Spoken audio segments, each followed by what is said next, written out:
तो हेलो दोस्तों, नमस्कार। स्वागत है आप सबका एक बार फिर से विनय की पाठशाला में। और आज हम लोग इस वीडियो में कक्षा 10 की राजीव प्रकाशन की अध्याय 1 वास्तविक संख्याएं और उसकी प्रश्नावली 1.1 को हम लोग सॉल्व करेंगे। तो बिना देर किए शुरू करते हैं आज की क्लास। और ये हमारा अभ्यास है वास्तविक संख्याओं को लेके। तो वास्तविक संख्याएं हमारी जितनी भी संख्याएं यूनिवर्स में पाई जाती हैं वो हमारी वास्तविक संख्याएं होती हैं।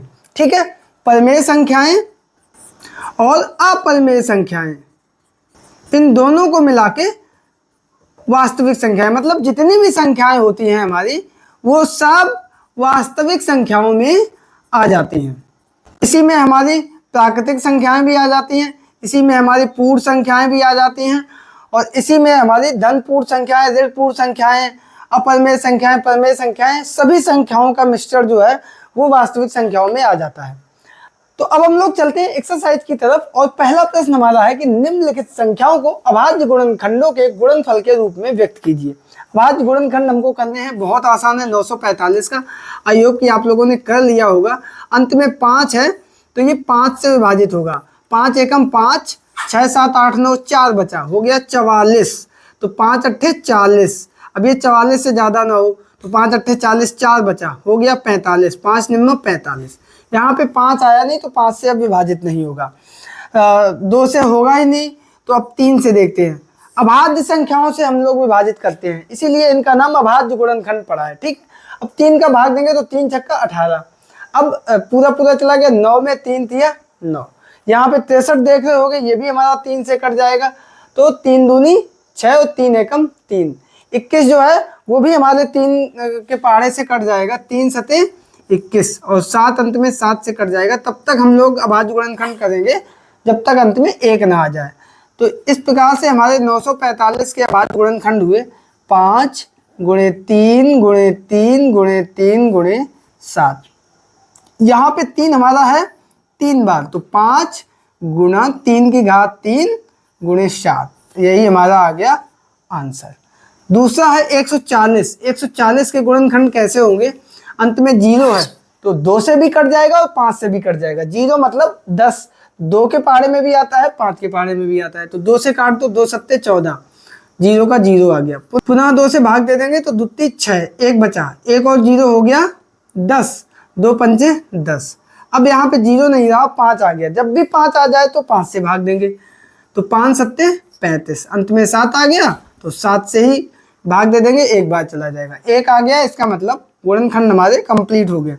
तो 140 आगे लिख देंगे 2 गुणे 2 गुणे 5 गुणे 7।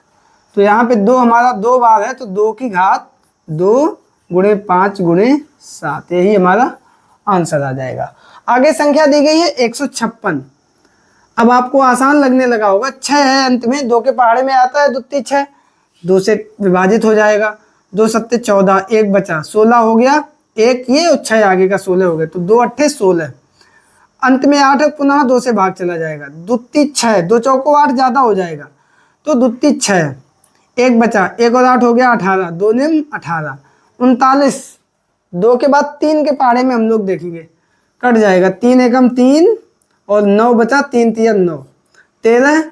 स्वयं में अभाज्य संख्या है तो ये 13 से ही विभाजित होगी। 13 एकम 13, 1 आ गया, इसका मतलब अभाज्य गुणनखंड हमारे हो चुके। लिख देंगे 2 है 2 बार, 2 गुणे 2 गुणे 3 गुणे 13। तो यहाँ पे 2 2 बार आया तो इसको लिख देंगे 2 की घात 2 गुणे 3 गुणे 13, यही हमारा आ जाएगा आंसर। तो बच्चों यहाँ पर हमारी आगे संख्या दी गई है अभाज्य गुणनखंड के लिए, वो है 650।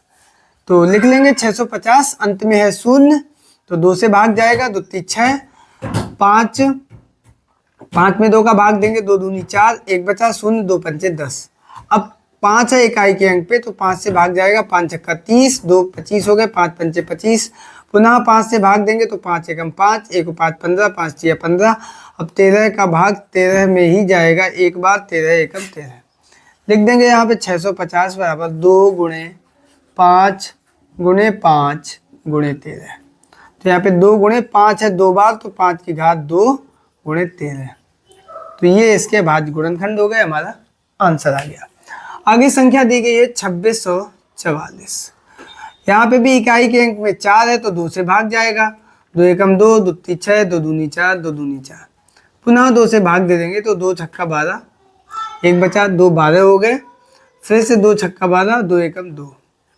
अब ये 661 जो है ये शायद अभाज्य संख्या है, तो 661 में एक बार भाग जाएगा और 1 आ जाएगा। अब इसको हम अभाज्य गुणनखंड के रूप में लिख देंगे तो 2644 बराबर 2 गुणे 2 गुणे 661। 2 बार आया है तो 2 की घात 2 गुणे 661 और यही हमारा आंसर आ गया। दोस्तों आगे संख्या दी गई है 7325। इकाई के अंक में है 5, 5 से भाग दे देंगे तो 5 एकम 5, 6 7 2 बचा 23, 5 चौको 20, 3 बचा 32, 5 छक्का 30, 2 5 पंचे 25। पुनः 5 से भाग दे देंगे तो 5 दूनी 10, 4 46, 5 निम 45, 1 5 15, 5 तिया 15। 293 हमारी यहाँ पे भी अभाज्य संख्या आ गई तो 293 का ही इसमें भाग देंगे और वो एक बार जाएगा। तो यहाँ पर 7325 के हमारे अभाज्य गुणनखंड हुए। 5 है 2 बार तो 5 गुणे 5 गुणे 293। इसको हम लोग लिख देंगे 5 की घात 2 गुणे 293। बहुत आसान प्रश्न है। आगे संख्या हमारी दी गई है 5005। आप लोग करिएगा, कोशिश करिए हमसे पहले लगाने का। तो 5 है इकाई में, 5 से भाग दे देंगे। 5 एकम 5, 0 0 5 एकम 5। अब यहाँ पे 3 से जाएगा नहीं। 7 9 11 से देखते हैं। हाँ 11 निम्मा 99, 1 बचा 100, 1 और 1 11, 11 एकम 11। अब ये 7 के पहाड़े में आता है। 7 एकम 7, 2 9, 2 बचे 21 हो गए, 7 तिया 21। अब 13 बचा तो 13 अभाज्य संख्या है। 13 का 13 में भाग देंगे एक बार, 13 एकम 13। अब यहाँ पर हम गुणनखंड लिख देंगे 5005 बराबर 5 गुणे 11 गुणे 7 गुणे 13 और यही हमारा आ जाएगा आंसर। आई होप कि आप लोग इन सभी गुणनखंडों को करना सीख गए होंगे। तो अब चलते हैं अगले प्रश्न पर। तो संख्या हमारी आगे दी गई है 7429। यहाँ पर 7429, इसमें कितने का भाग जाएगा? 2 3 4 किसी का नहीं जाएगा। 17 का दे के देखो एक बार। 17 तिया 51, 17 चौको 68, 68 70 4 74 6 आ गए 62, 17 तिया 51 बचे 11 हो गए 119, 17 70। अब यहाँ पे 19 का देके देखो। 19 दूनी 38, 38 40 5 43, 19 तिया 57 3, 23 स्वयं में अभाज्य संख्या है। 23 एकम 23। तो ये 7429 के गुणनखंड हुए 17 गुणे 19 गुणे 23। यही हमारा आंसर है। आगे वाली संख्या हमारी 20,570। 20,570 जीरो है अंत में, तो सबसे पहले हम 2 से भाग देंगे। 2 एकम 2, 0 का 0, 2 दूनी 4, 1 5 बचा 17 हो गया, 2 अट्ठे 16, 0 2 पंचे 10। 5 है अंत में तो 5 से भाग देंगे। 5 दूनी 10, 2 में जाएगा नहीं तो 0। अब 28 हो गया, 55 25, 3 बचे 35, 5 7 35। अब अंत में 7 है। 11 से दे के देखो। 11 एकम 11 9, 95 हुए। 11 अठे 88, 7 और उसके बाद 11 सते 77। अब फिर से 11 से दे के देखो। 11 एकम 11, 7 बचे 11 सते 77, 17 से 17 एकम 17। तो यहाँ पर 20,570 के गुणनखंड 2 गुणे 5 गुणे 11 गुणे 11 गुणे 17 है। अब यहाँ पर 2 गुणे 5 और 11 है 2 बार, तो 11 की घात 2 गुणे 17। यही हमारा आंसर आ जाएगा। आगे हमारी संख्या दी गई है इकाई, दहाई, सैकड़ा, हजार, 10,000, लाख। 8,74,944। यहाँ पे अंत में है 4 तो 2 से भाग देंगे। 2 चौको 8, 2 तीन 6, 1 2 सत्ते 14, 2 चौको 8, 1 14, 2 सत्ते 14, 2 दूनी 4। फिर से 2 से देंगे। 2 दूनी 4, 2 एकम 2, 2 अट्ठे 16, 1 बचा 17 14 हो गया, 2 सत्ते 14, 2 तीन 6, 1 2 छक्का 12। फिर से 2 से भाग देंगे। 2 एकम 2। अब 2 का 1 में जाएगा नहीं, एक छोटी संख्या है तो 0। ठीक है। अब 18 हो गया, 2 निम 18, फिर दुत्ती 6, 1 बचा 13, 2 छक्का 12, 1 2 अट्ठे 16। फिर से 2 से भाग देंगे, 2 पंचे 10, 2 चौको 8, 1 2 छक्का 12, 1 2 अट्ठे 16, 2 चौको 8। पुनः 2 से भाग देंगे, 2 दूनी 4, 2 सत्ते 14, दुत्ती 6, 2 चौको 8, 2 दूनी 4। पुनः 2 से भाग देंगे, 2 एकम 2, दुत्ती 6, 2 छंग 12, 1 14 हो गया, 2 सत्ते 14, 2 एकम 2। अब यहाँ पे देखो 3 चौको 12, 1 3 पचे 15, 3 पचे 15, 3 से चला जाएगा भाग, तो 3 चौको 12, 1 बचा 16 हो गया, 3 पचे 15, फिर से 1 बचा 17 हो गया, 3 पचे 15, 2 बचे, 3 सत्ते 21। अब यहाँ पे 7 से चला जाएगा, तो 7 पना 35, 7 छंग 42, 43 44 45, 3 बचे 35 हो गए, 7 पना 35। अब 7 बचा तो 7 एकम 7। अब फिर से देखते हैं 7 7 निम 63, 7 से पुनः चला जाएगा, 7 निम 63, 2 बचे 21, 7 या 21। अब यहाँ पे 3 से भाग दिया, 3 तिया 9, 3 एकम 3। अब 3 से नहीं जाएगा, तो संख्या थी हमारी 8,74,944। अब इसमें 1 2 3 4 5 6, 2 का गुणा हुआ 6 बार, 4 5 6, 3 का 1 2 बार, 3 गुणे 3, और 2 बार 7 का, और यहाँ पे 31 का भी हम लोग भाग देंगे, 31 एकम 31, अब 31 है तो 31 का। अब देखो यहाँ पे 2 कितनी बार है, 1 2 3 4 5 6, 2 की घात 6, 3 है 2 बार, 3 की घात 2, 7 है 2 बार, 7 की घात 2 गुणे 31। बहुत अच्छा प्रश्न था, आई होप कि आप लोग समझ गए होंगे। अंत में एक संख्या और दी गई है 3825, तो यहाँ पे भी हम वही काम करेंगे, 3825 को लिख लिया, अंत में 5 है तो 5 से भाग देंगे पहले, तो 5 सत्ते 35, 36 37 38, 3 बचा 32 हो गया, 5 छक्का 30, 2 बचा 25, 5 पंचे 25। पुनः 5 से भाग दे देंगे, तो 5 एकम 5, 2 बचा 26, फिर से 5 पंचे 25, 1 बचा 1 और 5 15, 5 तिया 15। अब यहाँ पे 153 में 3 से भाग चला जाएगा, 3 पचे 15 और 3 एकम 3। पुनः 3 से भाग चला जाएगा, 3 दूनी 6 जाएगा नहीं, 3 एकम 3, 2 3 सत्ते 21।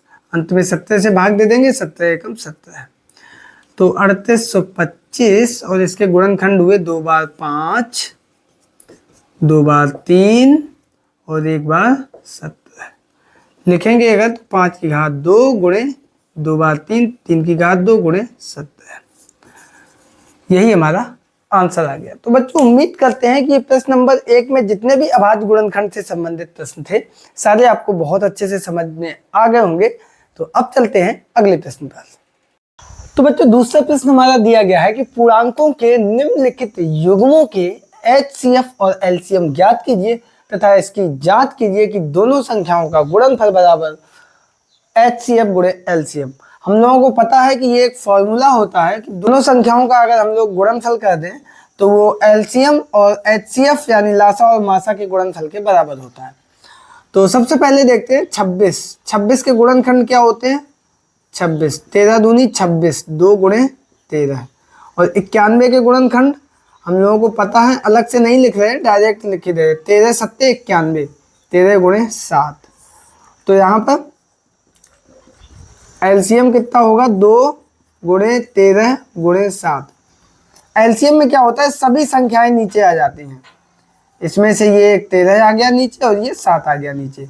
और उसके पहले हम लोग जब संख्याएं लिखते हैं गुणनखंड में, तो जो संख्या ऊपर होती है अगर वो संख्या नीचे है तो उसको उसी के नीचे लिखते हैं। ऐसा नहीं कि ये 13 यहाँ की जगह यहाँ पे लिख दें, ठीक है। तो ये इसका अगर हम लोग गुणा करें, 13 सत्ते 91, 91 दूनी 182, ये हमारा आ गया एलसीएम। और एचसीएफ क्या हो गया? उस संख्या को हम नीचे लिखते हैं जो दोनों में आई हो, यानी कि ये 13 है, तो 13 हमारा आ गया मासा अगर हिंदी में बोले, और इसको हम लोग बोलेंगे लासा। अब जो हमें सिद्ध करना है कि दोनों संख्याओं का गुणनफल बराबर एलसीएम गुणे एचसीएफ। तो दोनों संख्याएं हैं 26 गुणे 91, और लासा और मासा कितना आया है? लासा है 182 और मासा है 13, दोनों का गुणा कर देंगे। इधर 91 का 26 में गुणा कर दो, तो 6 कम 6, 6 निम्मा 54, दो एकम दो, नौ दूनी 18, 6 4 2 6 8 5 13, हासिल लगी 1, 2366। और इधर 182 का गुणा करेंगे 13 में, तो 13 दूनी 26 का 6, हासिल लगा 2, 13 अट्ठे 104 और 2 106, हासिल लगा 10, 13 एकम 13 और 10 23। तो यहाँ पे आप लोगों ने देखा कि लेफ्ट हैंड साइड हमारा राइट हैंड साइड के बराबर आ रहा है। इसका मतलब जो हमसे सिद्ध करने को कह रहा था यह सिद्ध हुआ, अतः उपरोक्त सूत्र सिद्ध हुआ। ठीक है, आगे चलते हैं। संख्या हमारी दी गई है 510 और 92।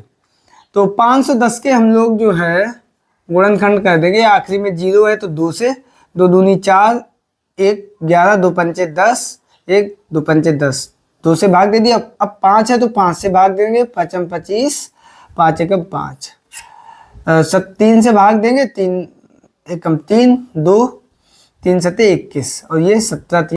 अब 92 के हम लोग गुणनखंड करके देख लेते हैं। 2 है अंत में तो 2 से भाग देंगे, 2 चौको 8, 1 2 छक्का 12, फिर 2 से भाग दिया, 2 दूनी 4, 2 तीन 6 और 23 का 23 से ही भाग जाएगा, 23 एकम 23। यहाँ पे हम लोग लिख लेते हैं 510 बराबर 1 बार 2, 1 बार 5, 1 बार 3, 1 बार 17। यहाँ पे क्या है 92। अब जो संख्या ऊपर है, अब जैसे ये 2 तो ये 2 के नीचे आएगा, और 2 और 23 यहाँ पे ऊपर कहीं है नहीं, तो इसको हम लिखेंगे आगे, गुणे 2 गुणे 23। अब एलसीएम के लिए क्या करेंगे, सभी को नीचे लिखेंगे, 2 गुणे 5 गुणे 3 गुणे 17 गुणे 2 गुणे 23। सबका गुणा कर दो, 5 दूनी 10, 17 तिया 51, 510 और 46। तो 510 में गुणा कर दो 46 का, तो 0 का 0, 46 एकम 46 की 6, हासिल लगा 4, 46 पंचे 46 गुणे 5, 5 छक्का 30 की 0, हासिल लगा 3, 5 चौको 20 और 3 23 और ये 4 हासिल के 234। तो इतना आ गया इसका लासा। अब मासा अगर निकालेंगे HCF, इसका फुल फॉर्म होता है हाईएस्ट कॉमन फैक्टर। अब इसमें ये देखेंगे जो कॉमन हो दोनों में, तो दोनों में कॉमन है 2, तो यही 2 हमारा HCF आ गया, यानी कि ये हमारा मासा आ गया। अब वही सूत्र जो है वो उसको हम लोग सत्यापित करेंगे। दोनों संख्याओं का गुणनफल बराबर LCM गुणे HCF। ठीक है, तो संख्याएं हमारी हैं 510 गुणे 92 और ये 23,460 गुणे 2। तो ये सीधा सा 0, 6 दूनी 12 की 2, 4 दूनी 8 और 1 9, 3 दूनी 6, 2 दूनी 4। इधर गुणा कर दो 92 का 0 में 92, 92 एकम 92, 2 हासिल लगा 9। अब 92 का गुणा कर दो 5 में, तो 5 दूनी 10 की 0, ये 9 हासिल का जुड़ जाएगा। ठीक है, और 5 में 45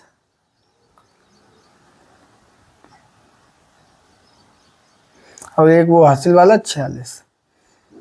यहाँ पे आपने देखा कि लेफ्ट हैंड साइड और राइट हैंड साइड हमारे आपस में बराबर है, इसका मतलब अतः सूत्र सत्यापित हुआ। ठीक है, आगे एक प्रश्न है उसको भी हम लोग करेंगे। तो यहाँ पर हमारी संख्या दी गई 336 और 54। तो सबसे पहले हम लोग 336 के गुणनखंड करेंगे। 6 है तो 2 से भाग देंगे, 2 एकम 2, 1 2 छक्का 12, 1 2 अट्ठे 16, फिर से 2 से भाग देंगे, 2 अट्ठे 16, 2 चौको 8, पुनः 2 से भाग देंगे, 2 चौको 8, 2 दूनी 4, पुनः 2 से भाग देंगे, 2 दूनी 4, 2 एकम 2। अब 21 है तो 3 के पहाड़े में 3 सत्ते 21 और 7 एकम 7। ठीक है,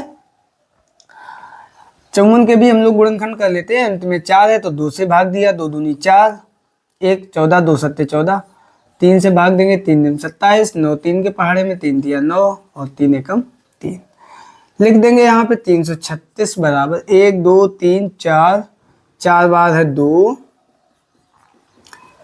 1 बार है 3 और 1 बार 7। ठीक, अब क्या करेंगे, यहाँ पे 54 को हम लोग लिख देंगे 1 बार 2। अब 2 नहीं है तो ये इनके 2 के नीचे कुछ नहीं लिखेंगे।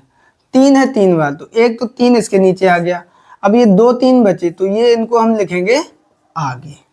हमेशा लिखते समय ध्यान रखेंगे कि वो संख्या उसके नीचे आए या फिर आगे जाएगी। अब यहाँ पे हम एलसीएम निकालेंगे तो क्या आएगा, 2 2 2 2 3 7 3 3, सबका आपस में गुणा कर देंगे। 2 दूनी 4 दूनी 8 दूनी 16, 16 तिया 48, ठीक है। और 3 तिया 9, 9 सत्ते 63, गुणा कर दो आपस में। 8 तिया 24 की 4 हासिल लगा 2, 4 तिया 12 और 2 14, 6 अठे 48 की 8 हासिल लगा 4, 6 चौको 24 और 4 28, तो 4 8 4 12 की 2 हासिल लगा 1, 8 और 1 9 1 10 हासिल लगा 1 2 1 3, तो ये आ गया हमारा 3024।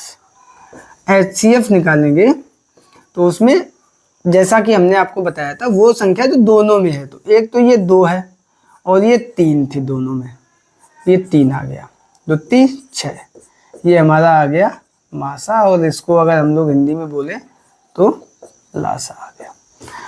अब वही सूत्र, दोनों संख्याओं का गुणनफल बराबर एलसीएम गुणे HCF। कर देते हैं दोनों तरफ गुणा, तो संख्याएं हैं 336 में गुणे 54 और इधर 3024 में गुणे 6, तो इधर गुणा कर दो। 6 चौको 24 की 4 हासिल लगा 2, 6 दूनी 12 और 2 14 हासिल लगा 1, 6 का 0 में 0 और 1, 6 तिया 18। इधर 54 का गुणा कर दो 336 में, तो 1 8 1 4 4, तो ये हमारा यहाँ पे भी लेफ्ट हैंड साइड और राइट हैंड साइड आपस में बराबर हो रहे हैं, आप देख रहे हो। तो लिख देंगे अतः उपरोक्त सूत्र सत्यापित हुआ, और यही हमारा आंसर आ जाएगा। तो दोस्तों आई होप कि आप लोगों को ये प्रश्न नंबर 2 बहुत अच्छे से समझ में आ गया होगा। इसमें एक सूत्र है, इसको अगर याद ना हो तो याद भी कर लो, वैसे 9th और 8th में पहले भी आपने इसको पढ़ा है। तो अब हम लोग चलते हैं अगले प्रश्न पर। तो बच्चों यहाँ पर हमारा तीसरा प्रश्न है कि अभाज्य गुणनखंड विधि द्वारा निम्नलिखित पूर्णांकों के HCF और LCM ज्ञात कीजिए। बहुत आसान प्रश्न है, आप लोगों को भी देख के लगा होगा, और सिंपल सा हम यहाँ पर अभाज्य गुणनखंड करेंगे सबसे पहले।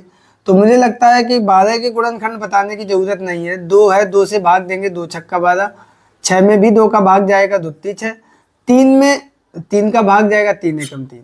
इसी तरीके से 15 के कर लेंगे और इसी तरीके से 21 के कर लेंगे। तो 12 के गुणनखंड 2 दूनी 4 तिया 12, 15 के गुणनखंड 3 पचे 15, तो 3 के नीचे 3 आएगा और 5 आगे आएंगे क्योंकि यहाँ 5 नहीं है। अब 21 के गुणनखंड तो 7 तिया 21, तो 7 यहाँ है नहीं कहीं, 7 जाएगा आगे और 3 3 के नीचे जाएगा। तो इस तरीके से हम लोग लिखेंगे। ये लिखते समय बहुत ध्यान देना है, अगर यहाँ पे गलती कर दी तो फिर आपका आंसर गलत हो जाएगा। अब यहाँ पर एलसीएम लासा जब हम लिखते हैं तो सभी संख्याओं को लिखते हैं, 2 ये भी 2, ये 3, ये 5 और ये 7, सबका आपस में कर देंगे गुणा। गुणा आसानी हो जाए तो 5 दूनी 10, दूनी 20, 20 तिया 60, 60 सत्ते 6 सत्ते 42, 420। और HCF मासा हमारा कितना आएगा, तो वो संख्या जो तीनों में हो, कौन सी है, 3, तो ये 3 हमारा मासा आ जाएगा और यही हमारा आ गया आंसर। आई होप कि आप लोग समझ गए होंगे। आगे संख्याएं दी गई है 17, 23 और 29। तो यहाँ पे देखो 17 स्वयं में एक अभाज्य संख्या है, तो ये इसके अभाज्य गुणनखंड होंगे 17 एकम 17। 23 ये भी एक अभाज्य संख्या है, तो 23 एकम 23, एक के नीचे एक कर देंगे, आगे 23। 29 वो भी हमारी अभाज्य संख्या है, तो एक के नीचे एक गुणे 29। अब 23 के आगे नहीं लिखेंगे, आगे लिखेंगे। यहाँ पे एलसीएम हमारा आएगा 17 गुणे 1, ये 17 हो गया, ये 1 हो गया। अब ये 23 गुणे 29, सभी का आपस में कर देंगे गुणा। 17 का 23 में करो पहले, 3 सत्ते 21 की 1 कहाँ से लगा 2, 3 एकम 3 और 2 5, 17 दूनी 34, 1 9 3।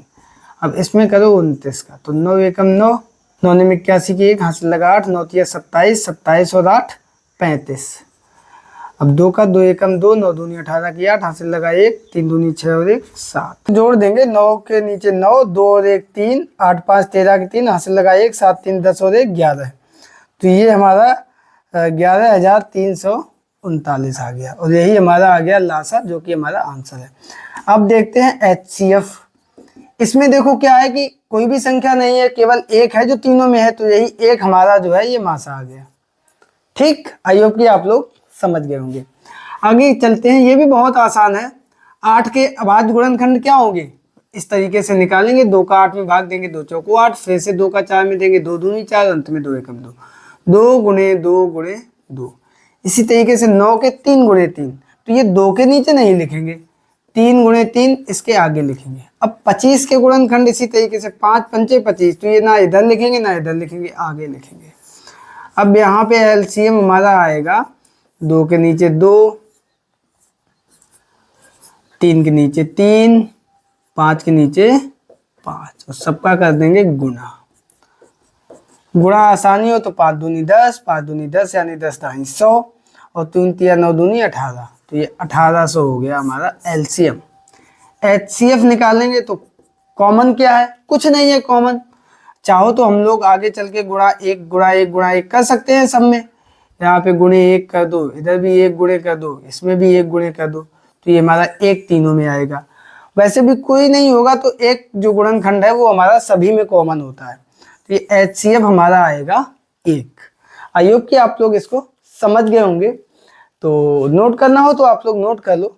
और अब हम लोग चलते हैं अगले प्रश्न। तो बच्चों यहाँ पर हमारा चौथा प्रश्न है कि यदि HCF 306,657 बराबर 9 दिया है, इसका मतलब दो संख्याएं हैं 306 और 657 जिनका मासा दिया गया है 9, और LCM 306 और 657 के हमसे पूछ रहा है।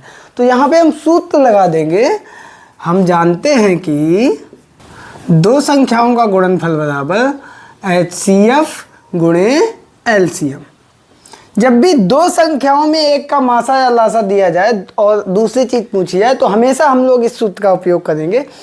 तो यहाँ पे इधर हम संख्याएं लिख देंगे। क्या हमारी संख्याएं हैं, 306 गुणे 657, और दूसरी तरफ HCF दिया गया था 9 गुणे LCM। तो यहाँ पे 9 का दे देंगे भाग, इसको इधर से हम लोग लिखें अगर LCM बराबर 306 गुणे 657 बटे 9, भाग दे दो, 3 तिया 9, 3 एकम 3, 0 3 दूनी 6, ये भी कैंसिल हो जाएगा। 3 से 3 तिया 9, 1 बचा 12 हो गया, 3 चौको 12, तो 34 का गुणा हम लोग कर देंगे 657 में।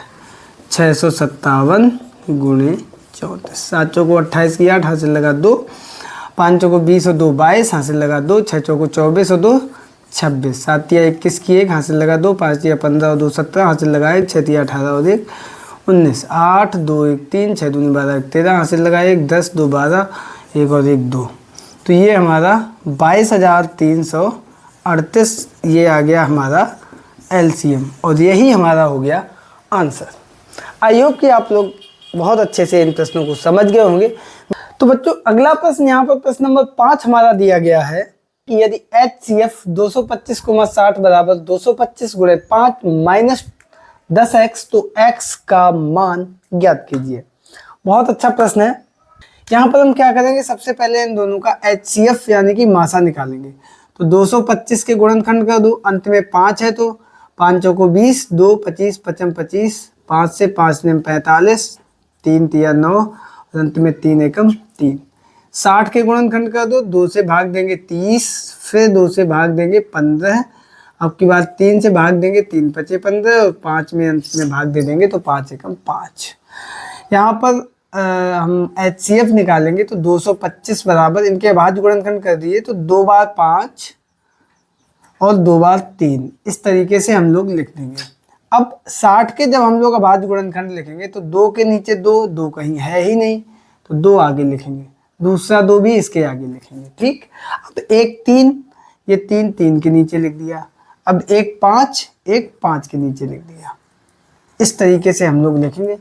HCF हमें निकालना है, तो इसमें वो संख्याएं रहती हैं जो दोनों में हों। तो दोनों में क्या है, एक 5 है और एक 3 है, तो 5 दिया 15 हमारा आ गया मासा।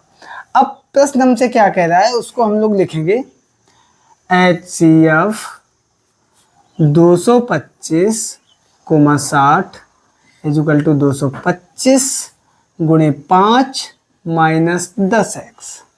HCF मेरा कितना निकल के आया 15, तो इधर तो हम लिख देंगे 15। इधर 225 में 5 का गुणा कर दो, तो 5 पंचे 25 की 5 हासिल लगा 2, 5 दूनी 10 और 2 12 हासिल लगा 1, 5 दूनी 10 और 1 11, ठीक, माइनस 10x। 10x इधर ले जाओ तो हो गए प्लस के, 15 उधर ले जाओ, 1125 माइनस 15, तो ये हो गया 1110, ठीक है। इधर है 10x, तो x बराबर 10 का इधर आ जाएगा भाग, 1110 बटे 10, 0 से 0 कैंसिल हो जाएगा, इसका मतलब 1 का भाग जाएगा, वही संख्या रहेगी, x बराबर 111, और यही हमारा आ जाएगा आंसर। आई होप कि आप लोग इसको समझ गए होंगे। तो बच्चों यहाँ पर हमारा अगला प्रश्न दिया गया है कि प्रश्न नंबर 6 है, यदि HCF 120 और 225 का 15 के बराबर हो तो LCM 120 225 का ज्ञात कीजिए। सीधी सी बात है, इस प्रश्न का मतलब ये है कि 120 और 225 जो दो संख्याएं हैं उनका मासा 15 है, तो उन दोनों का लासा ज्ञात करो। प्रश्न की लैंग्वेज को भी हमें समझना पड़ता है। तो यहाँ पे हम क्या करेंगे, सबसे पहले 120 कि हम लोग अभाज्य गुणनखंड करेंगे, तो 0 है 2 से भाग जाएगा, 2 छक्का 12 0 हो गया, फिर 2 से भाग देंगे 2 3 6 और ये 0 का 0 आ जाएगा, फिर पुनः 2 से भाग देंगे तो 2 एकम 2, 1 बचा 0, 2 पंचे 10, पुनः अब 3 से भाग देंगे 3 पचे 15 और अंत में 5 से भाग दे देंगे, 5 एकम 5। 225 के भी हम अभाज्य गुणनखंड कर लेंगे, अंत में 5 है तो 5 से भाग जाएगा, 5 को 20, 2 बचा 25 हुआ, 55 25, पुनः 5 से भाग देंगे, 5 दिन 45, 9 से भाग देंगे 3 दिया 9, 3 से भाग देंगे 3 एकम 3। अब हम लोग लिख देंगे 120 और 225। तो 120 के अभाज्य गुणनखंड हम लोग लिख लेंगे, 2 है 3 बार, 2 गुणे 2 गुणे 2 और 1 बार 3 है 1 बार 5। इसमें 225 के गुणनखंड 2 बार 5 है, तो 1 बार 5 यहाँ आया, दूसरा 5 हम आगे लिखेंगे क्योंकि पीछे 5 नहीं है, और 2 बार 3 है तो 1 3 तो नीचे आ गया, दूसरा 3 हम लोग आगे कर देंगे। अब चूंकि LCM पूछा है हमसे तो सभी को नीचे लिखना पड़ेगा, 2 2 2 3 5 5 3, सबका कर देंगे आपस में गुणा।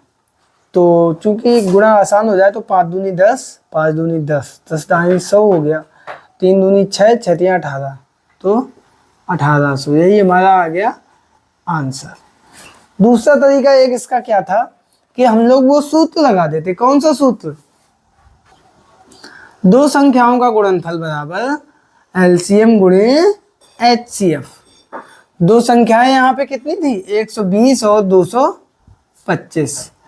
LCM हमें पता नहीं था और HCF हमारा दिया गया था 15, तो यहाँ से LCM क्या आ जाएगा, 15 का आ जाएगा इधर भाग 120 गुणे 225 और बटे में आ जाएगा 15।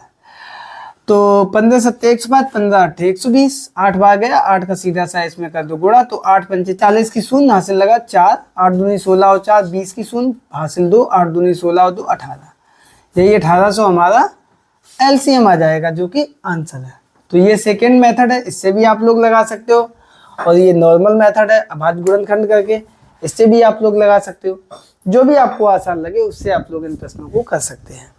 ठीक है, आगे वाले प्रश्न पर चलते हैं। वो है हमारा कि व्याख्या कीजिए कि 3 गुणे 12 गुणे 101 प्लस 4 एक अभाज्य संख्या है या भाज्य संख्या है। तो सबसे पहले हम लोग क्या करेंगे, ये जो संख्या दी गई है इसको थोड़ा सॉल्व कर लेंगे। 3 गुणे 12 संख्या बराबर गुणे 101 धन 4, तो 12 तिया 36। ऐसा करो 101 का 3 में गुणा कर लो, 303 गुणे 12 धन 4, तो ये हमारा 12 तिया 36 और 12 तिया 36, 3636 धन 4, तो ये आ गया 3640। अब इसके गुणनखंड करके देख लो, अंत में 0 है तो 2 से चला जाएगा भाग, 2 एकम 2, 1 2 अट्ठे 16, 2 दूनी 4, 0, पुनः 2 से भाग देंगे, 2 निम 18, 2 एकम 2, 0, पुनः 2 से भाग देंगे, 2 चौको 8, 1 बचा, 2 पंचे 10, 2 पंचे 10। अब 5 से भाग जाएगा, 5 निम 45, 5 एकम 5, यहाँ पे 7 से चला जाएगा, 7 एकम 7, 2 7 तिया 21, अंत में 13 से भाग जाएगा, 13 एकम 13। तो ये गुणनखंड आए इसके। अब ये संख्या जो है 3640, इसको हम लोग कैसे लिख सकते हैं? 2 गुणे 2 गुणे 2 गुणे 5 गुणे 7 गुणे 13। ये 2 3 बार है, इसका मतलब 2 की घात 3 गुणे 5 गुणे 7 गुणे 13। तो ये इसके अभाज्य गुणनखंड हुए। इसका मतलब कि ये संख्या हमारी भाज्य है। अगर अभाज्य संख्या होती तो उसको हम किसी के गुणनखंड में नहीं लिख सकते थे सिवाय एक के। आंसर हम लोग लिख देंगे, यह है अभाज्य संख्याओं 2, 5, 7 व 13 का गुणनखंड है, अतः उपरोक्त संख्या एक भाज्य संख्या है। और यही हमारा आंसर आ जाएगा। तो बच्चों, आई होप कि आप लोग इस प्रश्न को भी बहुत अच्छे से समझ गए होंगे। अब चलते हैं अगले प्रश्न पर। तो बच्चों, यहाँ पर अगला प्रश्न हमारा है 18 और 117 के HCF को 18m - 117 के रूप में दर्शाया गया है। m का मान ज्ञात कीजिए, साथ ही 18 व 117 का LCM भी ज्ञात कीजिए। तो देखो यहाँ पर हम क्या करें, सबसे पहले तो हमें लगता है अभाज्य गुणनखंड करके HCM और LCM दोनों निकाल लें।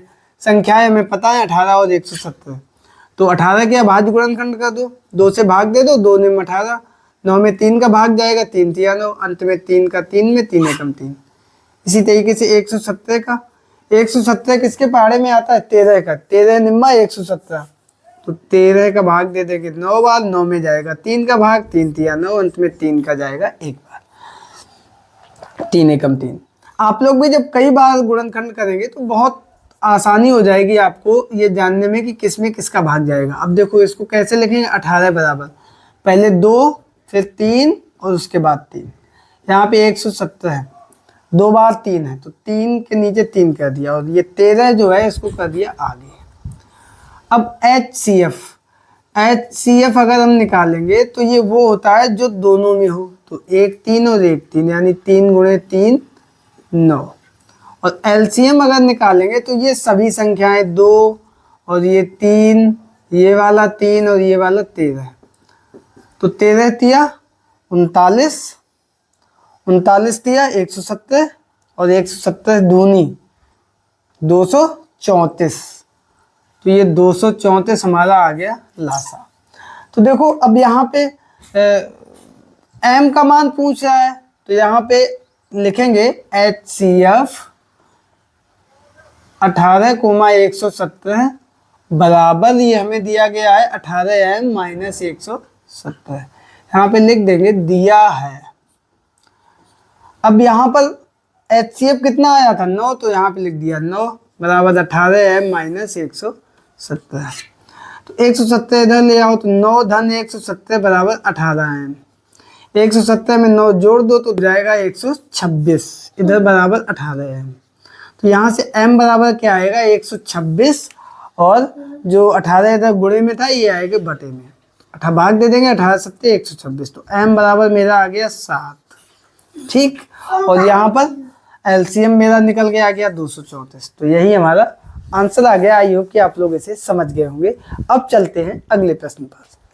तो बच्चों, यहाँ पर हमारा अगला प्रश्न है प्रश्न नंबर 9। जांच कीजिए कि क्या किसी प्राकृत संख्या n के लिए 6 की पावर n अंक 0 पर समाप्त हो सकती है। प्रश्न ये कहना चाह रहा है जैसे 6 की घात 1 6, यानी इकाई का अंक इसमें क्या है? 6, 6 की घात 2 यानी 6 गुणे 6, इसमें इकाई का अंक क्या आएगा? किस पे संख्या समाप्त हो रही है? 6 पे ही। 6 की घात 3 करोगे तो भी 6 गुणे 6 गुणे 6, 6 छक्का 36, 36 छक्का 216, किस अंक पे संख्या समाप्त हो रही है? 6 पे। इसका मतलब 6 की घात कुछ भी करते जाओगे संख्या 6 पे ही समाप्त होगी, इसलिए 0 पे कभी भी समाप्त नहीं होगी। लिख देंगे अतः n के किसी भी मान के लिए 6n अंक शून्य पर समाप्त नहीं हो सकते, और यही हमारा आंसर आ जाएगा। ठीक, आगे वाले प्रश्न को देखते हैं। वो है कि व्याख्या कीजिए कि एक संख्या ये दी गई है, दूसरी संख्या ये दी गई है, और कह रहा है कि ये भाज्य संख्याएं क्यों हैं। देखो बहुत इंटरेस्टिंग प्रश्न है ये। इसमें कोई भी भाज्य संख्या नहीं दिख रही है, लेकिन इसमें जोड़ का चिन्ह है, +13 है, इसलिए ये संख्या भाज्य बन सकती है। देखो 7 गुणे 11 गुणे 13 और +13, तो 7 का गुणा 11 में कर दो 77 गुणे 13 +13, तो 13 × 5 = 65, 13 × 6 = 78, 13 × 7 = 91 की एक हासिल लगा 9, 13 × 7 = 91 और 9 100, 1001 + 13, तो ये कितना हो गया 1014। अब 1014 के हम लोग अगर गुणनखंड करेंगे, 2 से भाग देंगे, 2 पंचे 10, एक में जाएगा नहीं, 2 सत्ते 14। अब 507 3 से भाग देंगे इसमें, तो 3 एकम 3, 2 बचा 20 हो गया, 3 × 18 2, 3 × 27। यहाँ पे 13 से भाग देंगे, 13 एकम 13, 3 बचे, 13 × 3 = 39, पुनः 13 से भाग देंगे, 13 एकम 13। तो इसका मतलब 1014 को हम 2 × 3 × 13 × 13 इन संख्याओं के अभाज्य गुणनखंड के रूप में लिख सकते हैं। अतः ये संख्या भाज्य है। चूंकि उपरोक्त संख्या 2, 3 व 13 के गुणनखंड के रूप में लिख सकते हैं, अतः संख्या भाज्य है। ठीक है, आगे वाली संख्या देखते हैं। वो है हमारी इतनी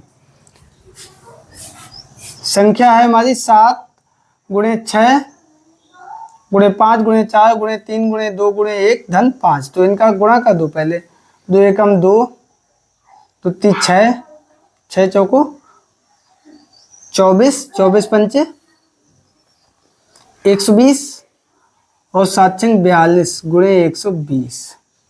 तो ये गुणा अगर करेंगे +5, तो ये 0 का 0, 12 दूनी 24 की 4 हासिल लगा 2, 12 चौको 48 और 2 50 +5, तो ये आ जाएगा 5045। अब 5045 के अगर अभाज्य गुणनखंड यहाँ पे करेंगे तो 5 से भाग देंगे, चूंकि अंत में 5 है, 5 एकम 5, 0 का 0, 4 में जाएगा नहीं भाग, तो 0 आएगा उसका।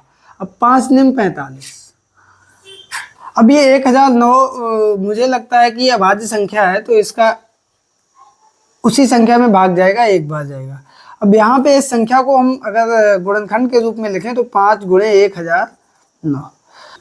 चूंकि उपरोक्त संख्या 5 व 1009 के गुणनखंड के रूप में लिख सकते हैं, अतः उपरोक्त संख्या एक भाज्य संख्या है, और यही हमारा आंसर हो जाएगा। दोस्तों, अभाज्य संख्या सिर्फ वही होती है जिसमें केवल और केवल उस संख्या का भाग जाए या फिर एक का भाग जाए। जैसे 1009 यहाँ पे था, किसी का भाग नहीं गया, तो एक या स्वयं का भाग गया। तो इसी तरीके से ये जो दोनों संख्याएं थी, ये दोनों संख्याएं हमारी यहाँ पे भाज्य संख्याएं थी, अभाज्य संख्याएं नहीं थी, और ये हमने इस तरीके से अभाज्य गुणनखंड करके सिद्ध भी कर दिया। आई होप कि आप लोग इसे समझ गए होंगे। अब चलते हैं अगले प्रश्न पर। तो बच्चों, यहाँ पर अगला प्रश्न है कि किसी खेल के मैदान के चारों ओर एक वृत्ताकार पथ है। कैसा पथ है? इस तरीके का। ठीक है, कभी मैदान में कहीं जाओ तो वहां पे इस तरीके से बना होता है। तो इधर ये दो लोग दौड़ रहे हैं। इस मैदान का एक चक्कर लगाने में सोनिया को 18 मिनट लगते हैं। सोनिया को टाइम लगा 18 मिनट। और वहीं पे जबकि इसी मैदान का एक चक्कर लगाने के लिए रवि को 12 मिनट लगते हैं। एक लड़का रवि है, वह इसी मैदान का चक्कर 12 मिनट में लगा लेता है। ठीक, ये है सोनिया और ये है रवि। ठीक, अब प्रश्न आगे ये कह रहा है कि मान लीजिए कि वो दोनों एक ही स्थान पे, मान लो यहाँ से दोनों लोग एक साथ एक ही समय चलना प्रारंभ करते हैं और एक ही दिशा में चलते हैं, तो दोनों कितने समय बाद पुनः मिलेंगे? तो देखो, नॉर्मल अगर देखो तो ये 12, यहाँ पे रवि चलेगा 12 मिनट बाद, फिर यहाँ पे आएगा तो 12 दूनी 24, फिर से यहाँ पे 12 मिनट आएगा, 12 तिया 36, और ये 18 मिनट, तो 18 मिनट में यहाँ पे आएगा, दूसरा चक्कर 18 दूनी 36। ठीक है, तो ये देखो कितने समय बाद मिले आके दोनों, सीधा सा आंसर है। ये इधर है रवि का और इधर है सोनिया का। तो दोनों 36 मिनट बाद यहाँ पे मिलेंगे आके, यही हमारा 36 आंसर आ जाएगा। अब इसको हम मैथमेटिकली कैसे लगाएंगे, तो वो होगा दोनों का लासा। तो 12 के गुणनखंड करेंगे, 12 के अभाज्य गुणनखंड, 2 का 2 छक्का 12, 2 ती 6, 3 एकम 3, 2 गुणे 2 गुणे 3। 36 के इसी प्रकार हम लोग अभाज्य गुणनखंड करेंगे, 2 का भाग देंगे, 2 एकम 2, 2 अट्ठे 16, फिर से 2 ने 18, 3 से भाग देंगे, 3 तिया 9, 3 एकम 3। तो 36 बराबर 2 बार है 2, 2 गुणे 2, और 3 है 2 बार, तो 3 गुणे 3। अब एलसीएम दोनों का ले लेंगे, कितना आएगा, सभी संख्याएं लिख देंगे, 2 2 3 3, 2 दूनी 4, 4 तिया 12, 12 तिया 36। तो इस प्रकार से ये हमारा 36 मिनट यहाँ से आ जाएगा। आगे भी इस प्रकार के जो भी प्रश्न हो तो उसमें हम लोगों को सिंपल सा एलसीएम ले लेना होता है, और ये एलसीएम की डेफिनेशन ही है लीस्ट कॉमन मल्टीपल। ये मल्टीपल हो गए 12 12 दूनी 24, 12 तिया 36, इधर 18 18 दूनी 36, और इनमें भी जो सबसे छोटा हो, यानी कि जो 36, आगे और भी होंगे, इधर 12 चौको 48, 12 पंचे 60, 12 छंग 72, इधर 18 दूनी 36, 18 तिया 54, 18 चौक 72, तो ये भी एक 72 वाला देखो नंबर दोनों में मिला आके, तो 72 मिनट बाद भी दोनों यहाँ पे मिलेंगे, लेकिन सबसे पहले वो लोग 36 मिनट बाद ही मिल जाएंगे। तो इस प्रकार से एलसीएम भी जो हमारा होता है लीस्ट कॉमन मल्टीपल, सबसे छोटा जो कॉमन मल्टीपल होता है वही मेरा एलसीएम होता है। तो आप लोग बहुत अच्छे से समझ गए होंगे कि जितने भी प्रश्न ऐसे होंगे उसमें एलसीएम निकाल दो, सीधा सा आंसर आ जाता है। ठीक है, अब चलते हैं अगले प्रश्न पर। तो बच्चों यहाँ पर हमारा अगला प्रश्न है कि दिखाइए कि किसी प्राकृत संख्या n के लिए 12 की घात n का मान 0 या 5 पर समाप्त नहीं हो सकता। तो देखो वही काम जैसा अभी हमने एक प्रश्न पीछे किया था 6 की घात n के लिए। तो देखो 12 की घात अगर n की जगह पे n बराबर 1 है, तो 12 की घात 1 यानी कि 12, इकाई में क्या है 2, 12 की घात 2 अगर करो, n बराबर अगर 2 रखो, तो 12 गुणे 12, 2 दूनी 4, इकाई का अंक क्या आएगा 4, 144 होगा, इकाई का अंक होगा 4। अगर n बराबर 3 है तो क्या होगा, तो 12 की घात 3, तो 12 गुणे 12 गुणे 12, तो ये 144 गुणे 12, तो 12 चौको 48 की 8, हासिल लगा 4, 5 चौक 48, 51 50 51 52, 5 12 एकम 12, 5 17, इकाई का अंक कितना आया 8, तो 2 4 8। अब n बराबर अगर 4 है तो 12 की घात 4 होगा, यानी 12 गुणे 12 गुणे 12 गुणे 12, तो 2 दूनी 4 दूनी 8 दूनी 16, कितना आएगा इकाई का अंक 6। n बराबर अगर 5 है तो 12 की घात 5, 12 गुणे 12 गुणे 12 गुणे 12 गुणे 12, 2 दूनी 4 दूनी 8 दूनी 16 दूनी 32, फिर से इकाई का अंक आया 2, यानी कि जो भी इकाई के अंक आएंगे वो 2 4 6 8, 2 4 6 8 इसी पे समाप्त होंगे। इसमें कहीं पे भी हमारा 0 और 5 नहीं आ रहा है। ठीक है, तो लिख देंगे यहाँ पे, चूंकि n के किसी भी मान के लिए 12 की घात n के मान में इकाई का अंक सदैव 2 4 6 8 यही रहेगा, अतः 12 की घात n का मान कभी भी 0 या 5 पर समाप्त नहीं हो सकता, और यही हमारा आ जाएगा आंसर। आई होप कि आप लोग इसे समझ गए होंगे। अब अगले प्रश्न को देखते हैं। प्रश्न नंबर 13 है, निम्नतम भाज्य संख्या तथा निम्नतम अभाज्य संख्या का मासा ज्ञात कीजिए। तो सबसे पहले हमें ये पता होना चाहिए कि निम्नतम भाज्य संख्या कितनी है और निम्नतम अभाज्य संख्या कितनी है। कमेंट करके बताओ आप लोग हमें। तो देखो, सबसे छोटी अभाज्य संख्या हमको पढ़ाई गई है एकमात्र, जो कि सम है और अभाज्य, वो है 2। अब भाज्य 3 भी हमारी अभाज्य है, एक तो ना भाज्य है ना अभाज्य। अब आता है 4, तो निम्नतम भाज्य संख्या है 4। अब इनका मासा हमसे पूछा है, तो 2 और 4 का मासा, तो देखो 2 व 4 का मासा यानी कि HCF। तो 4 के गुणनखंड क्या होंगे, 2 दूनी 4 और 2 के 2 एकम 2, तो दोनों से उभयनिष्ठ क्या मिलेगा, 2। यही 2 हमारा आंसर आ जाएगा। बहुत इंटरेस्टिंग क्वेश्चन था, आई होप कि आप लोग इसे भी समझ गए होंगे। अब चलते हैं अगले प्रश्न पर। तो बच्चों, यहाँ पर हमारा प्रश्न नंबर 14 है कि अंकगणित की आधारभूत प्रमेय का प्रयोग करके 120 और 144 का लासा और मासा ज्ञात कीजिए। तो देखो, सबसे बेस्ट मेथड हमारा वही है। 120 के हम लोग अभाज्य गुणनखंड करेंगे, 2 से भाग देंगे, 2 छक्का 12 60, 0 का वही 0 आ गया, फिर 2 से भाग देंगे, 2 3 6, 0 का 0, फिर 2 से भाग देंगे तो 15 दूनी 30, अब 3 से भाग दे देंगे, 3 पचे 15 और 5 एकम 5। 144 के हम लोग गुणनखंड कर देंगे, तो इसमें 2 से भाग देंगे, 2 सत्ते 14, 2 दूनी 4, पुनः 2 से भाग देंगे, 2 3 6, 2 छक्का 12, पुनः 2 से भाग दे देंगे, 2 एकम 2, 2 अट्ठे 16, पुनः 2 से भाग दे देंगे, 2 9 18, पुनः 3 से भाग दे देंगे, 3 3 9, 3 से भाग दे देंगे, 3 एकम 3। अब सिंपल सा लिख दो, 120 बराबर 2 कितनी बार थे, 1 2 3 बार 2, एक बार 3 और एक बार 5। 144 के गुणनखंड हम लोग लिखेंगे, तो 2 3 बार तो जो है वो जो ऊपर 2 है उनके नीचे लिख दिया। अब ये 2 यहाँ पे नहीं लिखेंगे, इसके आगे लिखेंगे। अब 3 2 है तो 1 3 तो इस 3 के नीचे आ जाएगा। अब बचा 1 3, ये 5 के नीचे ना आके आगे आएगा। कह रहा था लासा और मासा, तो लासा हमारा आएगा, लासा में सभी संख्याएं लिखते हैं नीचे, 2 2 2 2 सॉरी 3 5 2 3, सभी का कर दो आपस में गुणा। 5 दूनी 10, 10 तिया 30, 30 तिया 90, 90 दूनी 180, 180 2 दूनी 4, 18 चौको 72, तो ये आ गया 720। और मासा अगर हम निकालेंगे तो वो संख्याएं जो दोनों में हो, ये 2, ये 2, ये वाला भी 2 और ये 3।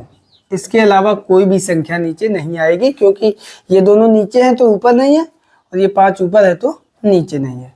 अब इनका गुणा कर तो 2 दूनी 4 दूनी 8, 8 तिया 24, ये हमारा आंसर आ गया। ठीक, आई होप कि आप लोग, बहुत आसान सा प्रश्न था, मेरे बताने के पहले ही कई लोगों ने कर लिया होगा। अगले प्रश्न पर चलते हैं, वो है हमारा कि यदि मासा 35,45 बराबर 5 तथा लासा 35,45 बराबर 63 गुणे ए, तो ए का मान ज्ञात करो। यहाँ पे हम लगा देंगे सूत्र, और वो सूत्र क्या है, 2 संख्याओं का गुणनफल बराबर लासा गुणे मासा। संख्याएं 35 और 45 दोनों में वही है, तो 35 गुणे 45 बराबर लासा है 63 गुणे ए, और मासा कितना है 5, तो ये 6 बना हुआ है। तो यहाँ पे ए बराबर कितना आएगा, 35 गुणे 45 जो इधर था वो लिख लिया, और ये जो ए के साथ में है ये आएंगे बटे में, 63 और 5 ये बटे में आ गए। ठीक है, सीधा हमने कर दिया। अगर एक लाइन बढ़ाते तो इन संख्याओं को इधर लिख लो पहले, 63 गुणे ए गुणे 5 बराबर 35 गुणे 45।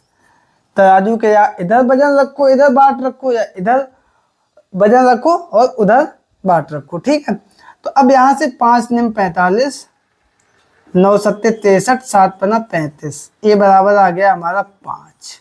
यही हमारा आंसर हो गया। आई होप कि आप लोग इसे भी बहुत अच्छे से समझ गए होंगे। अब चलते हैं अगले प्रश्न पर। तो बच्चों, यहाँ पर हमारा अगला प्रश्न है, प्रश्न नंबर 16, कि यदि संख्याओं ए और बी का मासा 12 है और इन संख्याओं का गुणनफल 3600 है, तो इन संख्याओं का लासा क्या होगा। यहाँ पे हम सूत्र लगा देंगे, कौन सा, हम जानते हैं कि 2 संख्याओं का गुणनफल बराबर लासा गुणे मासा। अब यहाँ पे गुणनफल हमें दिया गया है 3600, तो 3600 की जगह पे 3600। लासा कितना है, लासा हमें ज्ञात करना है, तो लासा की जगह लासा लिख दो। मासा कितना है 12, तो 12 लिख दो। अब यहाँ से लासा बराबर क्या होगा, 3600 इधर है, 3600 ऊपर हो गया, 12 x के साथ गुणे में था, वो आ गया बटे में। 12 तिया 3600, 2 जीरो इसके आगे आ गए, तो यहाँ से लासा हमारा निकल के आ गया 300, और यही हमारा आंसर हो गया। अब हम लोग इस एक्सरसाइज के अंतिम प्रश्न पर आ गए हैं, और वो प्रश्न हमारा है कि निम्नलिखित गुणनखंड वृक्ष को पूर्ण कीजिए और x, y तथा z के मान ज्ञात कीजिए। जब भी गुणनखंड वृक्ष दिया जाए तो हम लोग नीचे से चलते हैं। अब देखो पहले क्या है, 7 और z का गुणा करेंगे 371 आएगा, तो यहाँ से 7 गुणे z बराबर 371। यहाँ से z बराबर क्या आएगा, 371 बटे 7, 7 पन्ना 35, 2 बचे 7 तिया 21, तो यानी कि z बराबर 53, एक मान आ गया। अब यहाँ पे 1855 है, तो इन दोनों का गुणनफल ये आ गया, कोई दिक्कत नहीं। यहाँ पे है 22, 3 और इनका गुणनफल आएगा 22, 22 बराबर 1855 गुणे 3, 3 का गुणा कर दो, 5 तिया 15 की 5 हासिल लगा 1, 5 तिया 15 16 हासिल लगा 1, 8 तिया 24 और 1 25 हासिल लगा 2, 3 एकम 3 और 2 5, तो 22 का मान आ गया हमारा 5565। अब जब 22 का मान आ गया तो x का मान निकल आएगा, x का मान इन दोनों का गुणनफल, x बराबर 2 गुणे 22, यानी कि 2 गुणे 5565, तो 5 दूनी 10 की 0 हासिल लगा 1, 6 दूनी 12 1 13 हासिल लगा 1, 5 दूनी 10 और 1 11 हासिल लगा 1, 5 दूनी 10 और 1 11, तो x बराबर आ गया 11130, और यही हमारा आंसर आ गया। तो बच्चों इस प्रकार से ये अध्याय एक वास्तविक संख्याओं की प्रश्नावली 1.1 हमारी कंप्लीट होती है। आई होप कि आप लोगों को ये पूरी एक्सरसाइज बहुत अच्छे से समझ में आई होगी। फिर भी अगर कोई समस्या है, किसी प्रश्न में कहीं पे समझने में दिक्कत आ रही है, तो कमेंट करें, अपनी बात हम तक पहुंचाएं, और वीडियो पसंद आया हो तो इसको लाइक करें, अपने दोस्तों के बीच में शेयर करें, और चैनल को सब्सक्राइब करना बिल्कुल भी मत भूलना। तो मिलते हैं अगले वीडियो में एक नई एक्सरसाइज के साथ, तब तक के लिए नमस्कार।